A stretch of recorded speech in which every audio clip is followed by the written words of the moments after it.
জাপানের একটি সত্য ঘটনা।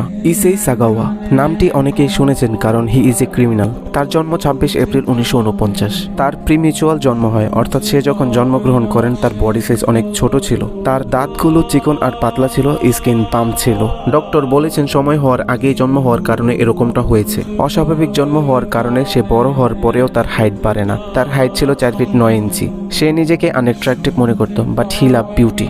ইসেই স্কুল কলেজ শেষ করার পর 23 বছর বয়সে জাপানের ওয়াকো ইউনিভার্সিটিতে জয়েন করেন। ইসেই ওয়াকো ইউনিভার্সিটিতে পড়াকালীন একটি ফরেনার মেয়েকে দেখে। মেয়েটার হাইট তার থেকে বেশি ছিল এবং ফেসিয়াল ফিচার্স ওয়েস্টার্ন ছিল আর স্কিন অনেক স্মুথ অ্যান্ড সফট ছিল, যা ইসেই এর ফুল অপোজিট।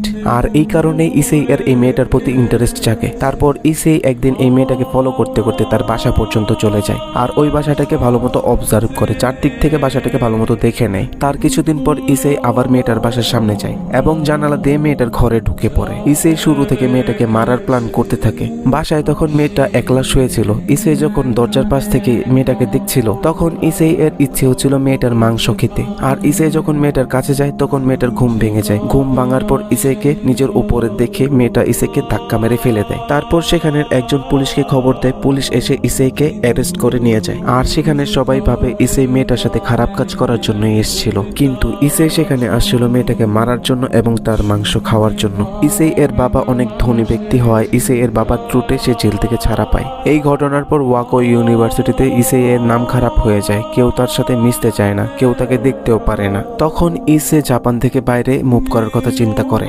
এপ্রিল 26, 1977 ইসে প্যারিস চলে যায়। আর তার কারণ হচ্ছে বাকি পড়ালেখা সে প্যারিসে কমপ্লিট করবে।